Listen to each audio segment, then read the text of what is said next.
let's talk about phosphorus. You'll often hear it called the element of life. And honestly, that's not an exaggeration. I mean, it forms the actual backbone of our DNA. It's also the P in ATP, which is the energy molecule that powers pretty much every single living cell. So yeah, no phosphorus, no growth, no energy, no life. So what's the problem? Well, that, right there, is the great Phosphorus Paradox. Our soils are absolutely packed with this stuff, and yet, it's one of the hardest nutrients for plants to actually get a hold of. It is the classic case of so close, yet so far.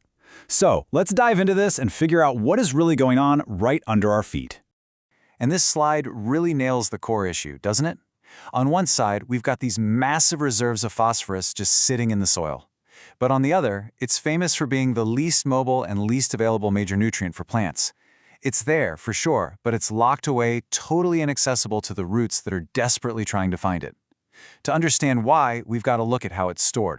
See, phosphorus in the soil isn't just one big pile you can draw from. It's actually sorted into 4 different pools. You can almost think of them like 4 different bank accounts, and each one has a very different level of accessibility. Okay, now take a look at this chart, because it just perfectly illustrates the paradox. Do you see that tiny, tiny sliver? The labile pool? That is the only form of phosphorus that plants can actually use, the stuff that's dissolved in the soil's water. And get this, it often makes up less than 1% of all the phosphorus in the soil. The other 99% is tied up in these other pools, from stuff that's kind of weakly attached to phosphorus that's literally been trapped inside rocks for decades. So what's locking it all away? Well, it's a chemical process called fixation. Basically, that precious soluble phosphate, the stuff plants can eat, bumps into minerals in the soil and instantly forms a new compound that plants can't absorb. It's like the soil slaps a pair of chemical handcuffs on the phosphorus, taking it completely out of circulation. And the master key to those handcuffs? It all comes down to one thing: pH. And here's what's so crucial to get. The soil's pH level dictates what the phosphorus binds with. In acidic soils, below a pH of 6, it locks on tight to iron and aluminum, forming compounds that are basically like tiny rocks. But if you swing the other way, into alkaline soils above 7.5, it gets locked up by calcium instead. There is this Goldilocks zone, this sweet spot right between a pH of 6 and 7, where phosphorus stays the most available.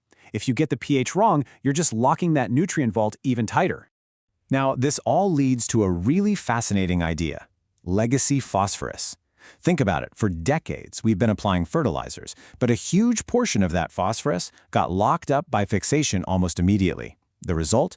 Many farm soils have this massive, hidden bank account of phosphorus. It's a locked reservoir, a treasure chest of nutrients just sitting there, waiting for someone to find the right key. So, if chemistry created the lock, what's the key? Well, it's not more chemical brute force, that's for sure. The key is biology. It's time to call in the biological rescue team. Because as it turns out, nature already has a whole team of microscopic specialists that are perfectly evolved for this exact job. Just look at this number, 20 to 40%. That's the kind of boost in phosphorus uptake that mycorrhizal fungi can give a plant. These incredible, symbiotic organisms form a huge network of tiny threads that act like a massive extension of the plant's root system, reaching into tiny soil pores and unlocking phosphorus the plant could never get to on its own. They are the ultimate phosphorus bridge. And the fungi are not working alone. This rescue team has a real all-star roster. You've got phosphate solubilizing microbes, or PSBs, bacteria like bacillus. These guys are like little chemists, secreting organic acids that literally dissolve the mineral bonds holding the phosphorus hostage. And then the plants themselves get in on the action, releasing their own enzymes called phosphatases that act like molecular scissors, snipping that phosphate free. So when we start working with this soil biology, we can think so much bigger. Instead of just relying on finite, mined phosphorus from halfway across the world, we can start to close the nutrient loop right there on the farm. We can create a much more sustainable, circular phosphorus economy.